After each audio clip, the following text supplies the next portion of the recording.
नमस्ते, मेरा नाम अमित विश्वकर्मा है। मैं भोपाल मध्य प्रदेश से हूँ। मेरा ये बेटा है, तो इसको मिर्गी की बीमारी हो रही थी। इसको फिट्स आते थे, दिन भर में कम से कम 20 से 25 बार फिट्स आते थे इसको। और काफ़ी हम लोगों ने एलोपैथी का इलाज किया। जब जन्म के समय से 3-4 महीने बाद इसको फिट्स आने चालू हुए, तो हमने एलोपैथी भोपाल में ही डॉक्टर का इलाज किया हमने, और कई जगह हम गए भी। फिर बाद में हमें यहाँ पर दादू एक्यूपंक्चर के बारे में हमें पता चला, तो हमने यहाँ पर कुछ समय इलाज कराया। यहाँ पर डॉक्टर गंगा दादू मैडम हैं, तो जिन्होंने हमारे बच्चे का ट्रीटमेंट किया है। और मैडम ने 3-4 महीने हमारा ट्रीटमेंट अभी किया है, अभी कंटिन्यू है अभी ट्रीटमेंट हमारा। और अभी मैं बीच में रोक रही हूँ आपको। कराई हमने इसकी बच्चे की ईजी हमने कम से कम 4 से 5 बार करा चुके।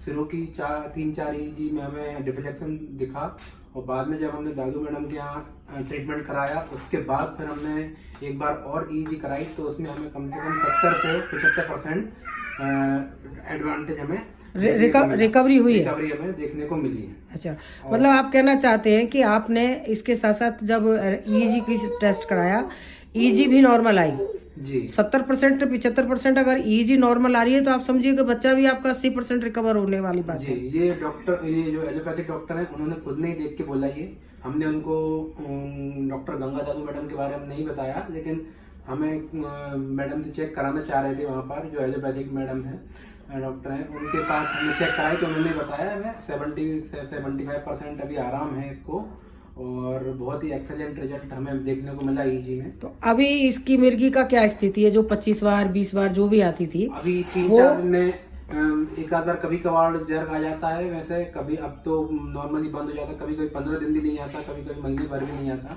नहीं, अभी जो लेके आए, अब तो इसके जर्क बंद ही है, अब तो नहीं आ रहे। अब इसकी जर्क पूर्ण रूप से बंद है। नहीं, पहले जो हमने ट्रीटमेंट किया उसके दौरान वो 25 वाले 20 वाले तो नहीं आ रहे। पूरा खत्म हो गया। खत्म हो गया ना। जी। अच्छा, दूसरा बच्चा जैसे ये बहुत डल था, कुछ भी एक्टिविटी नहीं थी, एकदम चुपचाप शांत, एक्टिविटी नहीं थी। हाँ। और ये बस ऐसे लेटा रहता था। अभी काफी थोड़ा मस्ती करने अब तो ये इतनी शरारतें कर रहा है, देख रहे हैं इसको। और ये अब तो ये इतनी शरारतें हैं, देखता भी है, बोलता भी, कुछ कुछ बोलना भी शुरू हुआ है। ये रेस्पॉन्ड भी करने लगा है। जैसे कोई आवाज लगाता है तो उस पर रेस्पॉन्ड भी करता है।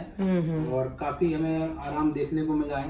अगर आप लोगों को भी अगर कोई ऐसी समस्या लग रही है अपने बच्चे के साथ, यानी मिर्गी के मरीजों को आप क्या कहेंगे, अपने शब्दों में ये बताएं। देखिए, मिर्गी हिंदुस्तान भर में असंख्य लोग हैं जिनकी संख्या की गिनती नहीं है। दिन भर इतने फोन आते हैं, लेकिन लोग सभी नहीं आ पाते हैं, क्योंकि भरोसा करना अपने आप में एक मुश्किल काम है। सबसे पहली बात है कि मेडिसिन ने अपना ऐसा राज्य जमा रखा है कि हर आदमी सबसे पहले मेडिसिन में ही जाता है, क्योंकि वो साइंस है। दूसरा, जैसे नौकरी पेशा आप भी हैं, ऐसे बहुत सारे लोग हैं, बड़े बड़े डॉक्टर्स हैं जिनके नाम बड़े बड़े, जिनके काम बड़े बड़े, उनके पास जाते हैं लोग, इलाज के लिए जाते हैं, दवाइयाँ खाते हैं। दिन भर बच्चा बेहोशी में पड़ा रहता है कि भाई अटैक ना आए।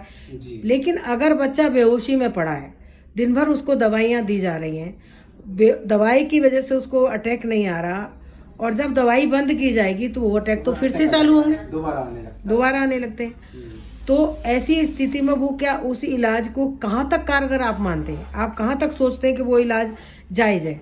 और अगर नाजायज है तो बाकी जगह का क्यों नहीं आप लोगों को देखना चाहिए? और भी तो साइंस है। हिंदुस्तान में एलोपैथी की लाइफ कुल 250 साल की है, 200-250 साल की, अंग्रेजों के टाइम से आया है। उससे पहले एलोपैथी नहीं थी, उससे पहले हमारी अपनी साइंस है बहुत थी, है ना।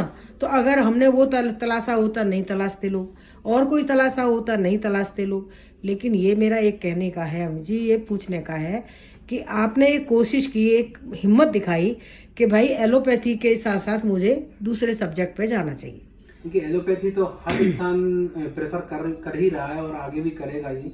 लेकिन मेरा ये आप सभी लोगों से कहना है कि अगर आप लोगों को किसी को भी कोई ऐसी फिट्स वाली या मिर्गी वाली बीमारी अगर लग रही है आप लोगों को, तो एक बार जैसा कि मुझे रिजल्ट देखने को मिला, आप लोग एक बार जरूर से जरूर आएँ। और आपको मैं गारंटी के साथ कहता हूँ, यहाँ पर आपको बहुत अच्छे रिजल्ट देखने को मिलेंगे। डॉक्टर गंगा दादू मैडम हैं यहाँ पर, और जो कि बहुत अच्छा ट्रीटमेंट खुद अपने हाथों से करती हैं। और बाकायदा रिस्पॉन्स भी लेती हैं, पूरा फीडबैक भी लेती हैं उसका। और अगर आप लोगों को कोई भी जैसे आपको डाउट लगता है तो एक बार आप यहाँ पर आके सेंटर पे आके देख सकते हैं। यहाँ पर बहुत सारे ऐसे मरीज आते हैं यहाँ पर जो एपिलेप्टिक हैं और किसी को फिट्स आ रहे हैं। अब मेरे बेटे को ही सेरेब्रल पाल्सी है और एपिलेप्सी है, तो उसको लगभग 90% तो खत्म हो ही चुकी है। अब जो बच्ची है उसका ट्रीटमेंट चल ही रहा है।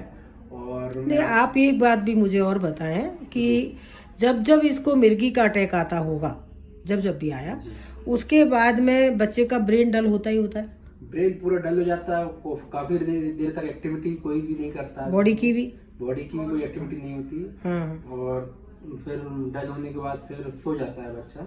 हाँ, और उसके बाद में क्या वो नॉर्मल एक्टिविटी में आ जाता है? उसके बाद फिर जब सो के उठता है एक आध घंटे बाद, फिर उसके बाद नॉर्मल एक्टिविटी में आता है। तो पर इतनी बार की झटकों का साइड इफेक्ट तो आता ही होगा, अल्टीमेटली बॉडी पे आता ही रहा होगा कि बॉडी में बच्चा नॉर्मल दिमाग पे बहुत डैमेज होने लगता है। हाँ, हाँ। और ज्यादा अगर हम लोग देर करेंगे तो हमें काफी हम अपना ही मतलब नुकसान कर रहे हैं बच्चे का। तो आप लोग अभी तो ये बहुत शरारती है, देखो ना कितना शरारती हो गया। अभी तो सब है, इसका शैतानियां चालू है।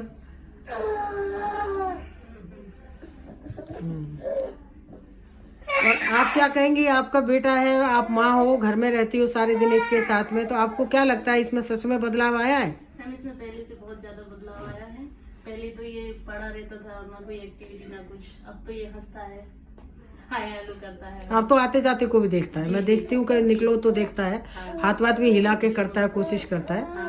हाँ। और अब उसे सेंसेशन भी आ गए, तो पहले बॉडी में सेंसेशन नहीं थे, अब तो ये चुप जाता है, इसको कुछ तो रोता भी है। वो मेडिकेशन का साइड इफेक्ट रहता है ना, बच्चा डल स्थिति में रहता है। जी। चलिए, आप लोग दोनों सेटिस्फाइड हैं कि आपके बच्चे का ट्रीटमेंट प्रॉपर तरीके से हुआ? ठीक है, ठीक है, थैंक यू सो मच।